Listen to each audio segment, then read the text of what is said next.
a gente divide didaticamente a balística forense em balística interna, externa e terminal. Então, assim, balística interna, a gente vai pensar em tudo o que acontece dentro das armas e da munição. Então, tem muita física ali, tem interface com engenharia, porque a arma de fogo é uma máquina térmica, né? Não tem como fugir disso. Então, saindo dali, a partir do momento que o projétil deixa o cano da arma até encontrar um anteparo, a gente vai falar da balística externa. Tá. Né? Você vai falar em vento, em formato de projétil, rotação, nutação, precessão, né? Tudo aquilo que pode interferir naquela trajetória, alcance, energia, potência, etc. A partir do momento que ele atinge o alvo, a gente está falando em balística dos efeitos. E aí a gente tem uma infinidade de coisas. Pode ser desde a medicina legal, né, que a gente está falando em efeitos de tiro encostado, tiro próximo, muito próximo, tiro à distância, cavidade temporária, cavidade a temporária, a cavidade permanente, né, que é o conduto que faz o projétil, uma série de coisas. Ou a gente pode estar falando em qualquer tipo de anteparo. Madeira, vidro, veículo, tudo isso é estudado, porque tudo isso faz parte de uma cena de crime, né? E via de regra isso aparece tudo junto, misturado. Então, a gente tem essa interface, né? A balística forense, ela tem essa interface tanto com a engenharia, com a mecânica, quanto com a medicina legal. A gente vai falar em trajeto, em trajetória, posição relativa do atirador em relação ao anteparo ou à vítima.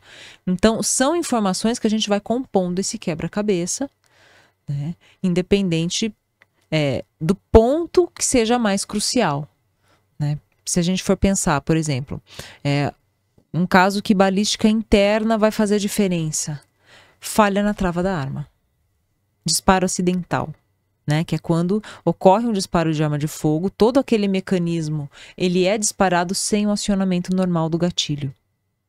Imagina, o percutor está preso por uma armadilha, se essa peça está desgastada e solta, o percutor vai percutir aquela munição que está na câmara, vai produzir o disparo sem o acionamento normal do gatilho. Isso quem vai responder é a balística. A gente tem que desmontar essa arma, tem que fazer teste de queda, por exemplo, né? Não é só sair derrubando, jogando arma, não é assim. A gente usa um cartucho espoletado, né? Que é uma pergunta comum também.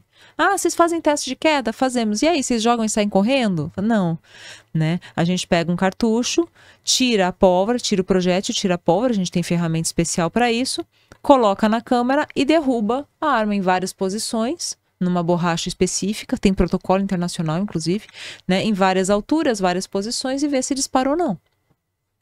Às vezes é problema na trava da arma, na armadilha, por exemplo. Isso aconteceu, tá?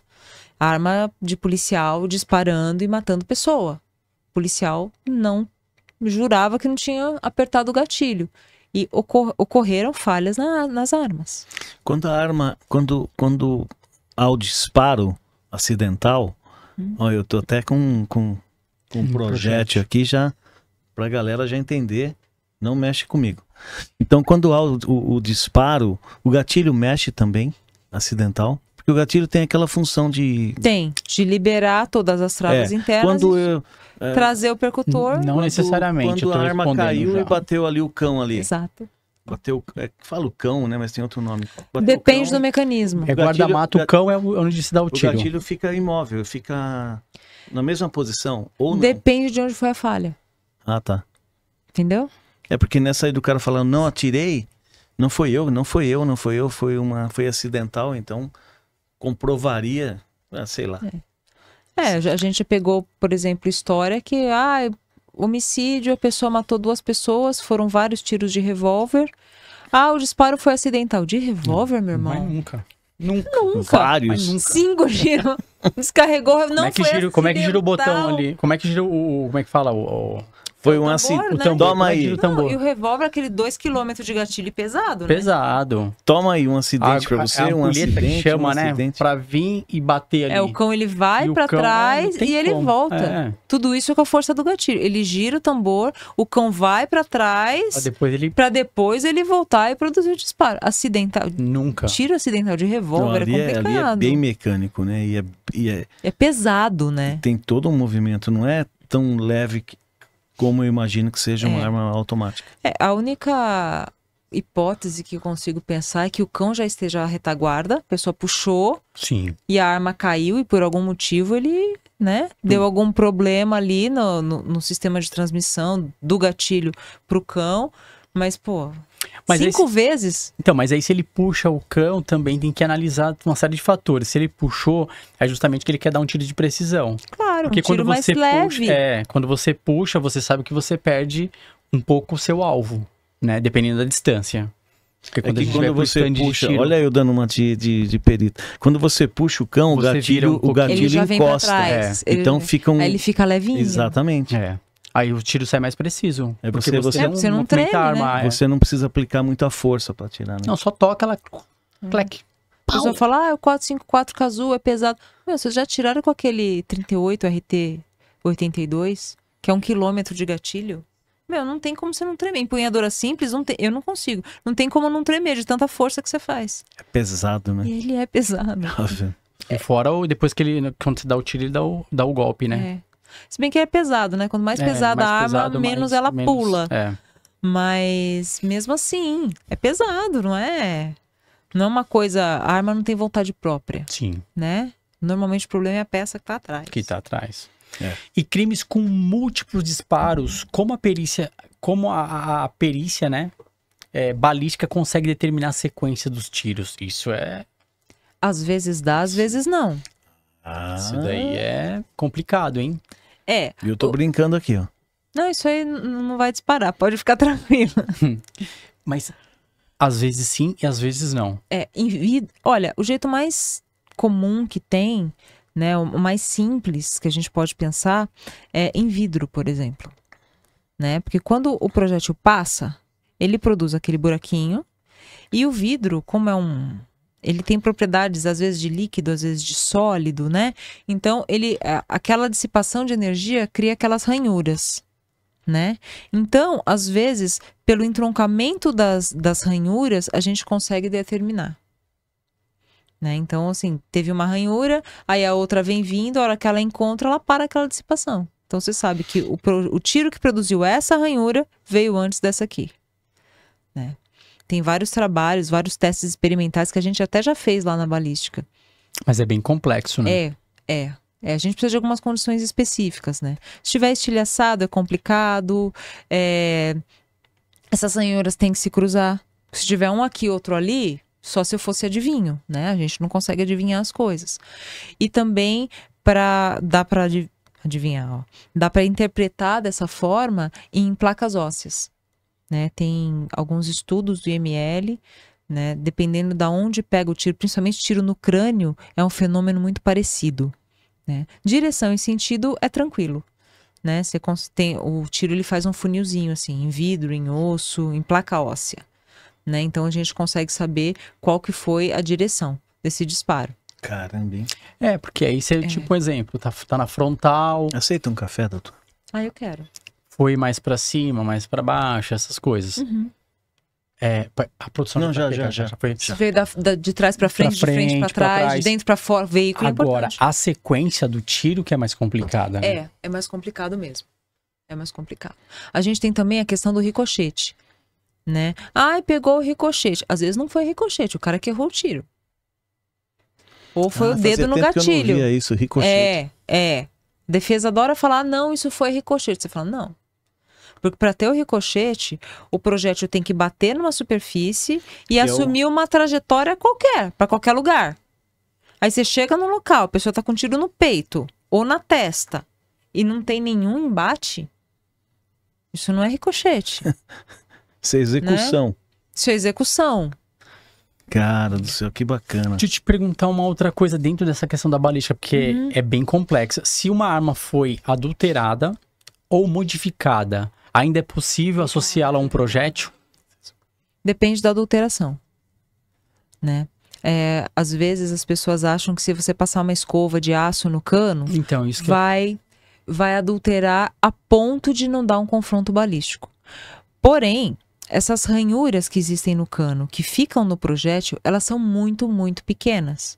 E às vezes a cerda da escova, na maioria das vezes, ela é maior do que aquelas ranhuras.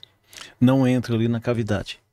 não o suficiente para adulterar a quantidade aço, né? de elementos. Aquilo é Então, às vezes a gente até vê que tá adulterado, mas a hora que você gira ali, casou, já era. Que já é mais lá no início, então. É.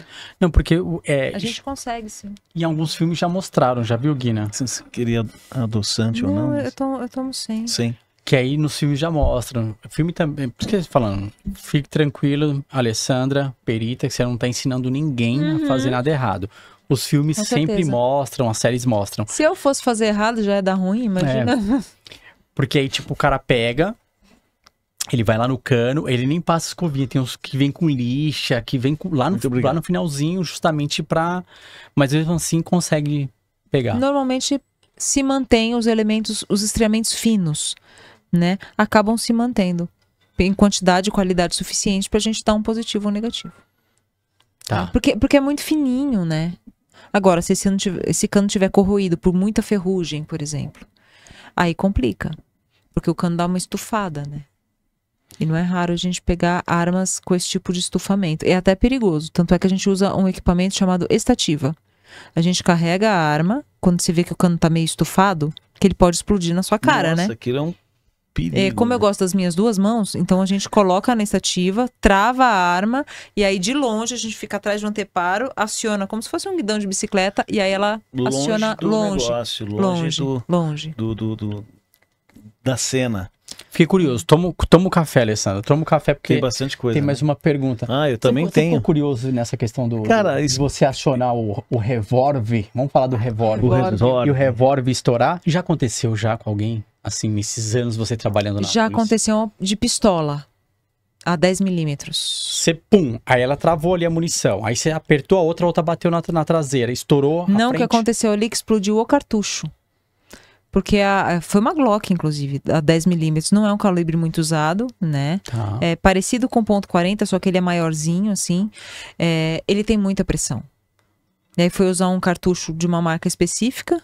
O Remington. Bom, o Remington não tá me vendo. Sim. O cartucho Remington, aquele branquinho. E aí deu problema na arma. Acabou quebrando algumas partes da arma ali no disparo de 10 milímetros por conta do excesso de pressão. Nem sei se vende esse calibre da Glock, acho que não vende mais. Acho que não mais. Mas aí Não, a deu pessoa muito ficou problema. bem, né? Não machucou, mas poderia ter machucado. Não chegou a machucar, não. Cara, tudo e qualquer assunto que envolve arma, né? Você tem que ter um cuidado tremendo. Né?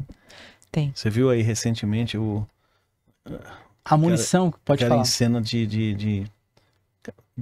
o ator, né? O cara errou lá, o cara que coloca a munição na arma na cena, gravando um... Teve esse caso aí, mas ali eu acho que foi tentativa de homicídio Você acha mesmo. que foi? Com Você certeza. sabe, eu tava Você tá num pensando- set de gravação, É a primeira coisa, que, Munição assim, real. agora os atores vão me xingar, mas arma não é objeto cênico. Arma não é brinquedo. Arma não é pra se autoafirmar. Arma é um negócio que foi feito pra matar.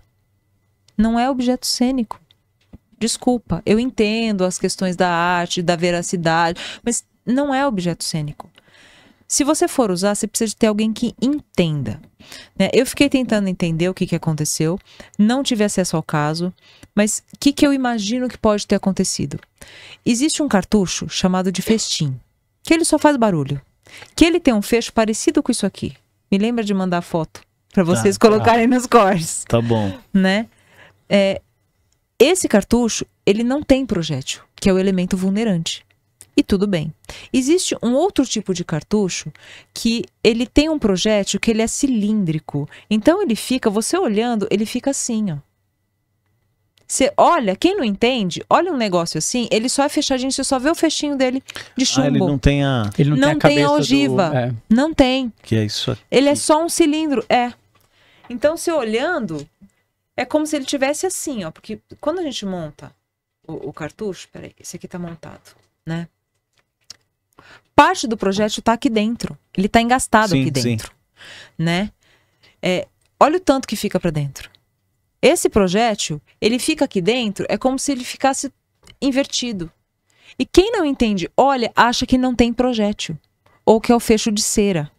Que só tem pólvora. Que só tem a pólvora. Só que o projétil tá aqui dentro. Cara, olha aí, tá vendo? Entendeu? Eu tava pensando, esse dia eu tava trabalhando, eu falei, pô, será que não foi esse tipo de munição? Eu não sei, tá? Mas é uma possibilidade. né? Então, assim, se vai usar uma arma como objeto cênico, pelo motivo que for, existem protocolos de segurança. Então, essas pessoas têm que conhecer esses protocolos de segurança. As armas, elas estão aí. Você esconder, você não contar como funciona, você não contar quais são os protocolos de segurança, de inspeção física, inspeção visual, que tipos de munições existem, não vai livrar as pessoas de sofrerem acidentes. Pelo contrário. Quantos e quantos acidentes que a gente pega que a criança ou adolescente encontra a pistola do pai, tira o carregador e acha que a pistola tá limpa. Que é aquela história do... E tem uma na câmara. Na câmara. Na agulha. A hora que puxa, Tchau. mata o amigo. Quantos casos? Números, né? Inúmeros casos. Quantos números? Porque, gente, criança é um bicho terrível. Se você tiver uma arma, ele vai achar. Criança vai achar. Você põe no cofre, você escondeu a chave, ele vai descobrir, sabe Deus como, onde é que tá essa chave. Ele vai descobrir a senha. A criança é muito observadora, né? Muito. E por mais que você não mostre a arma para criança, ela faz todo um desenho do pai indo buscar essa arma, guardando essa arma. Ela tá E o universo observando dela tudo. é a casa, né? É. Você tá trabalhando, tá Ela na rua, o conhece universo mais a dela é tua a casa. Conhece mais a tua casa que você. É Com muito certeza. perigoso. Né? Então, eu acho que E assim. principalmente, desculpa, É. aqueles pais que não quero ver você mexendo aqui. Pediu pra Puta mexer, que- né? Aí a criança fala, é ali que eu vou. Né? Eu não acho legal também, como existem outras culturas fora do Brasil, você pegar as crianças de 5 anos para colocar para dar tiro em tudo quanto é lugar. Porque uma criança pequena, É ela o não extremo, tem, né? ela não tem ideia da responsabilidade que é isso aqui. Né? Ela não tem condições de lidar com as consequências de um tiro. Mas você mostrar que aquilo existe, o quanto é perigoso e o porquê, porque a criança entende. As pessoas acham que a criança é um bicho acéfalo. E não é. A criança entende. Com 4, 5 anos, você fala, olha, funciona assim. Esse cartucho, ele entra aqui, se a arma não tiver nada, vai aparecer, não vai aparecer nada. Se tiver um cartucho na câmera, ó, tá vendo? Vai ficar vermelho aqui, né? Se você tirar só o carregador, vai ficar uma aqui. Entende tudo, né? A criança entende. Você quer ver? Eu te mostro. É melhor com orientação Sim. do que, pelo menos a minha opinião pessoal, tá? Se você quiser esconder suas Não. armas, você...